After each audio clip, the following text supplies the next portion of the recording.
thoughts that I think towards you, saith the Lord, thoughts of peace and not of evil, to give you an expected end. Jeremiah 29:11. That's the King James Version. Welcome back to Tenaciously Me. I am so glad that you have joined me for a tenacious moment. Before I get started, please, you know the drill. If you haven't already subscribed, please subscribe. Those who already have, I thank you in advance, and I thank you for those who have already subscribed to this channel. Please like this video, give it a thumbs up, share, share, share. And also, ladies, please, if you will, leave positive comments that will bless other women here on this platform. I thank you. I thank you for your support.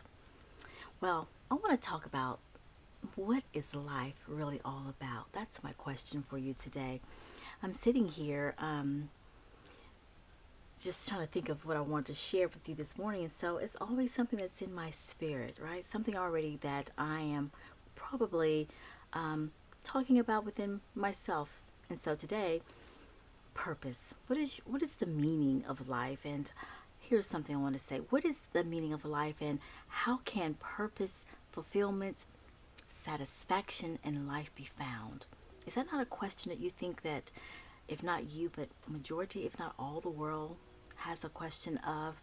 And also, how can something of lasting significance be achieved? Yeah, I've asked that question many times, but now my question has come to a place of, I know my purpose, but how do I get my purpose fulfilled? Well, it starts here, but my greater question is, how do I get it to a greater level? Well, doing what I'm doing right now. But for some reason, I feel that there's just so much more that I need to do.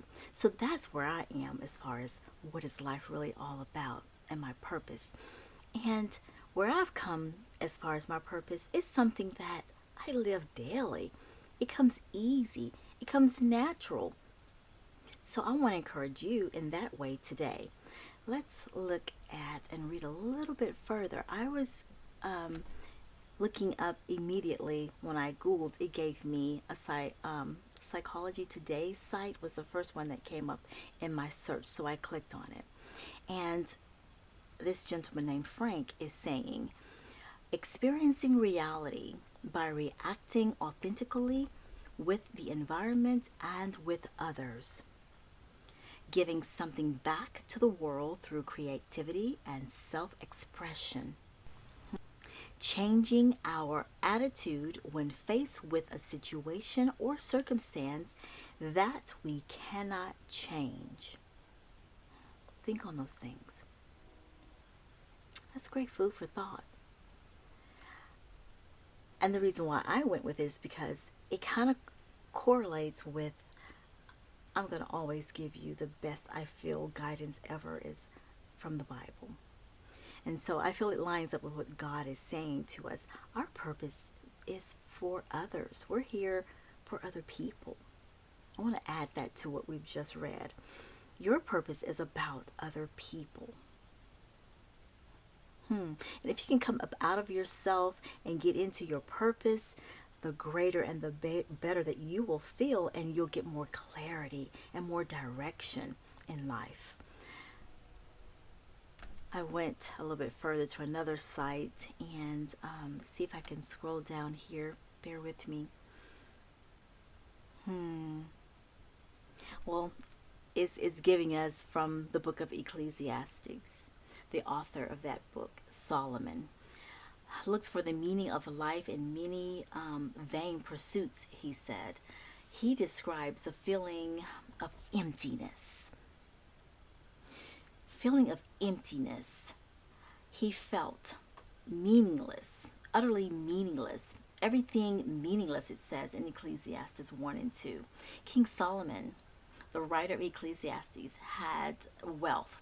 Lots of wealth. He was the richest man that has ever lived. And according to scripture, no matter how many people that are wealthy here, he will be the only one to record according to scripture.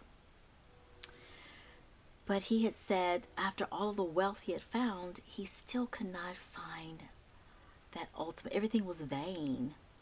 Literally vain. It says King Solomon, the writer of Ecclesiastes, had wealth beyond measure, wisdom beyond any man of his time or ours.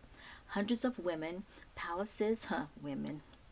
Yeah, that's a topic of something I want to talk about later. He had plenty of women, it said, places and gardens that were envied. I don't like that. People were envying. Yet he summed up life under the sun, life lived as through. All there is to life is what we can see with our eyes and experience with our senses as meaningless. What explains this void? God created us for something beyond what we can experience in the here and the now. Solomon said of God, He has also set eternity in the hearts of men. Ecclesiastes 3 and 11. In our hearts, we are aware that the here and now is not there. So, what our purpose in life?